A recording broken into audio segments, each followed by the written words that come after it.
À l'occasion de l'Africa CEO Forum, un panel stratégique intitulé Investir au Bénin a mis en lumière l'ambition et les réalisations d'un pays en pleine mutation économique.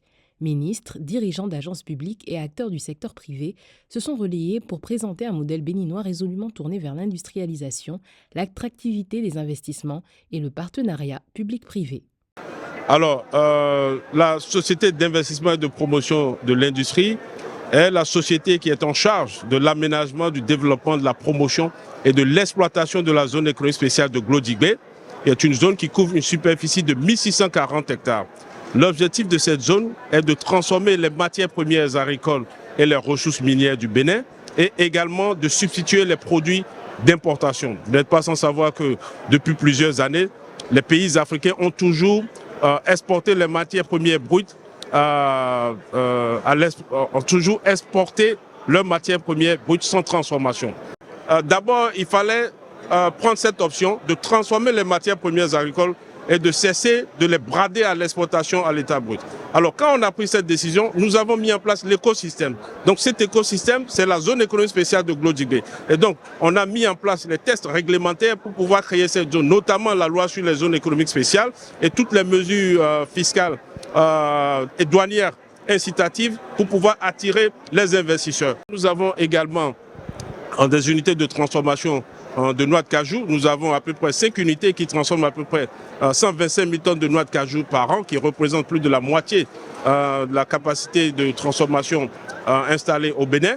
Nous avons des unités de transformation de soja. Nous avons également des unités de production, de fabrication de produits pharmaceutiques.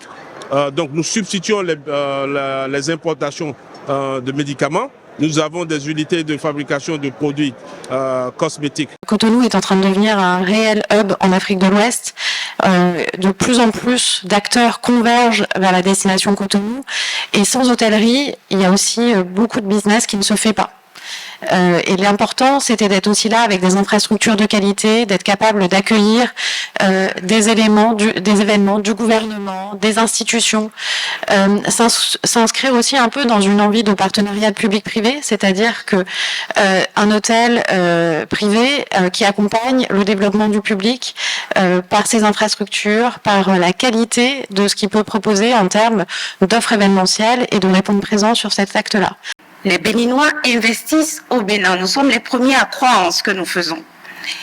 Et au Bénin, nous avons des investisseurs locaux qui investissent dans des projets structurants. Des projets, par exemple, de montage d'équipements, des projets autour de l'industrie. Et donc, nous croyons nous-mêmes en ce que nous faisons. Vous avez en face de vous un gouvernement qui est résolument pro-business. C'est-à-dire que nous mettons tout en place pour répondre à votre besoin. Quel est le besoin que vous avez? Quel est le problème que vous avez? Et comment on y répond? Et tout au long de votre parcours, on vous accompagne, on vous présente des opportunités, on fait en sorte que votre installation soit la plus rapide, la plus facile possible.